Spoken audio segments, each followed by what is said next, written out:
Hello friends, welcome to ஆரோக்கிய சமையல். இன்னைக்கு நம்ம ஒரு கிறிஸ்பியான டீ டைம் ஸ்நாக்ஸ் தான் பண்ண போறோம். வாங்க எப்படி செய்யலாம்னு பார்க்கலாம். ஸ்டவ் ஆன் பண்ணிட்டு ஒரு கடாய் வச்சுக்கலாம். இது சூடான பிறகு ஒரு 2 ஸ்பூன் அளவுக்கு ஆயில் ஊத்திக்கலாம். எண்ணெய் நல்லா சூடாயிடுச்சு. இப்போ 1 ஸ்பூன் அளவுக்கு ஜீரகம் எடுத்து வச்சிருக்கேன். இதை நம்ம இதில் போட்டுக்கலாம். ஜீரகம் நல்லா பொரிஞ்சிட்டு இப்போ ஒரு பச்சை மிளகாய் பொடியா கட் பண்ணி வச்சிருக்கேன். அதையும் நம்ம இது கூட போட்டுக்கலாம். ஒரு சின்ன துண்டு இஞ்சி துருவி வச்சிருக்கேன். அதையும் நம்ம இது கூட போட்டுக்கலாம். கொஞ்சமா பொடியா கட் பண்ண கருவேப்பிலை எடுத்திருக்கேன். அதையும் போட்டுடலாம். கருவேப்பிலை போட்டுட்டு ஸ்டவ் சிம்ல வச்சுக்கலாம். சிம்ல வச்சுட்டு ஒரு 2 ஸ்பூன் அளவுக்கு சில்லி ஃபிளேக்ஸ் எடுத்திருக்கேன். இதையும் நம்ம இது கூட போட்டுக்கலாம். இது எல்லாத்தையும் நல்லா மிக்ஸ் பண்ணிடலாம். இப்போ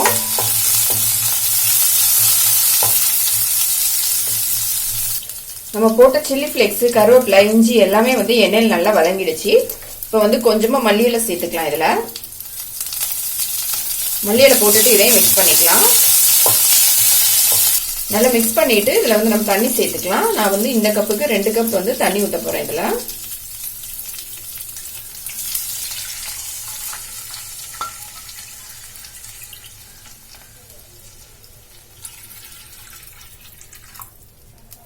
தண்ணி சேர்த்த பிறகு தேவையான அளவு உப்பு சேர்த்துக்கலாம். உப்பு போட்டுட்டு இது நல்லா மிக்ஸ் பண்ணி விட்டுறலாம். இந்த தண்ணி கொதிக்க ஆரம்பிக்கட்டும். இப்ப தண்ணி நல்லா கொதிக்க ஆரம்பிச்சிடுச்சு. இதுல ஒரு உருளைக்கிழங்கு துருவி வச்சிருக்கேன். இதை நம்ம இதுல போட்டுக்கலாம். நான் ஒரு பெரிய சைஸ் உருளைக்கிழங்கு எடுத்திருக்கேன். இதையும் போட்டுட்டு நல்லா மிக்ஸ் பண்ணிடலாம்.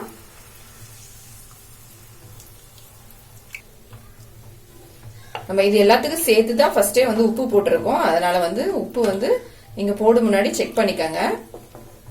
இப்ப இதுவும் கொதிச்சு வரட்டும். கொஞ்சம் நம்ம உருளைக்கிழங்கு சேர்த்த பிறகு நல்லா கொதி வர ஆரம்பிச்சிடுச்சு. இதுல 1 கப் அளவுக்கு ரவை எடுத்து வச்சிருக்கேன். இந்த ரவை இது கூட போட்டு நல்லா மிக்ஸ் பண்ணிக்கலாம். கொஞ்சம் கொஞ்சமா போட்டு மிக்ஸ் பண்ணிக்கலாம்.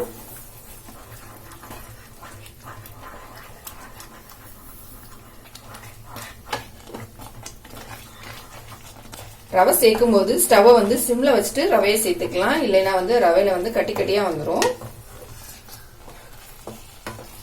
நான் இப்ப ஃபர்ஸ்டே உப்பு கரெக்டா சேர்த்திருந்தேன். நீங்க உப்பு கம்மியா இருந்தா நம்ம ரவை சேர்த்த உடனே உப்பு சேர்த்துக்கங்க. கம்மியா இருந்துச்சுன்னா நம்ம ரவை போட்டு மிக்ஸ் பண்ண பிறகு இந்த ரவை நம்ம கடாயில ஒட்டாத அளவுக்கு வரணும்.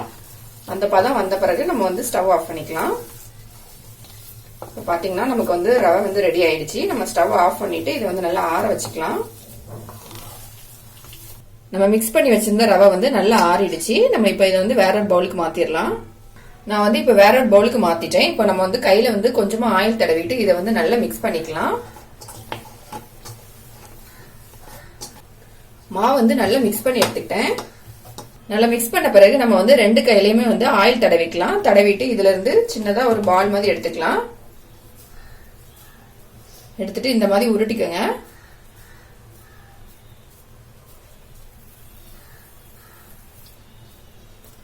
ஆயில் தடவிட்டு எடுக்கும்போது கையில ஒட்டாம வரும். அதுக்கு வேண்டி தான் நான் ஆயில் தடவிருக்கேன்.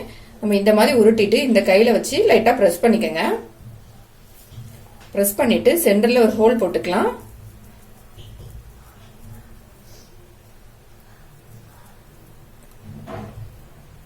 பாத்தீங்கன்னா இந்த மாதிரி ஹோல் போட்டுட்டு இந்த ஓரம் எல்லாமே கரெக்ட் பண்ணிக்கங்க.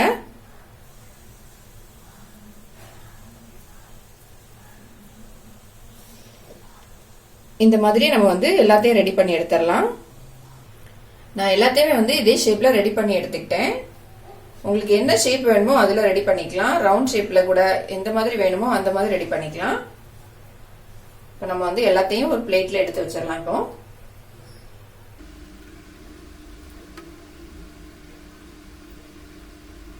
நமக்கு இப்ப எல்லாமே ரெடி ஆயிடுச்சு. நம்ம இதை இப்ப ஆயில்ல போட்டு தான் ஃப்ரை பண்ணி எடுக்க போறோம்.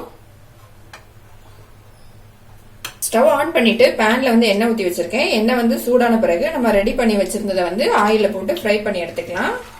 ஒன்னொன்னா எடுத்து போட்டுக்கலாம். இதுல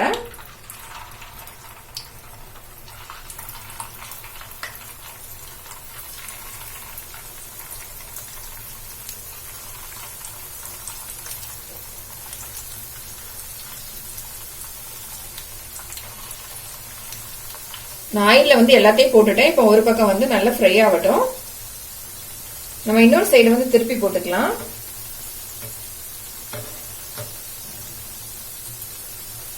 பொறுமையா எடுத்து திருப்பி போடுங்க. இது வந்து உடைஞ்சிராம நமக்கு வந்து ரெண்டு பக்கமே கோல்டன் பிரவுன் கலர் வரணும்.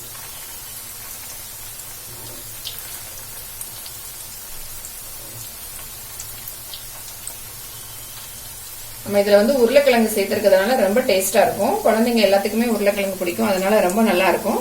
ரவை சேர்த்திருக்கிறதுனால இன்னும் கிறிஸ்பியா இருக்கும் இது. இப்ப ரெண்டு பக்கமே ஆயில் நல்லா ஃப்ரை ஆயிடுச்சு. கலரும் வந்து நல்லா சேஞ்ச் ஆயிடுச்சு பாருங்க. நம்ம எடுத்துடலாம். இப்போ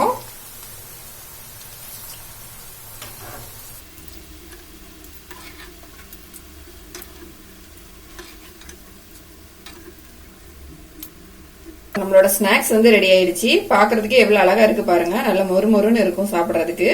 நம்ம இதே மாதிரி மீதி எல்லாத்தையும் ரெடி பண்ணிக்கலாம். உருளைக்கிழங்கும் ரவையும் வச்சு எப்படி ஒரு கிறிஸ்பியான ஸ்நாக்ஸ் பண்ணலாம் அப்படிங்கறத பார்த்தோம். ஸ்கூல்ல இருந்து வர குழந்தைங்களுக்கு இந்த மாதிரி செஞ்சு கொடுத்து பாருங்க. திரும்பி திரும்பி வாங்கி சாப்பிடுவாங்க. அவ்வளவு டேஸ்டா இருக்கும். கண்டிப்பா ட்ரை பண்ணி பாருங்க. இந்த வீடியோ உங்களுக்கு பிடிச்சிருந்தா லைக் பண்ணுங்க, ஷேர் பண்ணுங்க. மறக்காம என்னோட சேனலை சப்ஸ்கிரைப் பண்ணுங்க.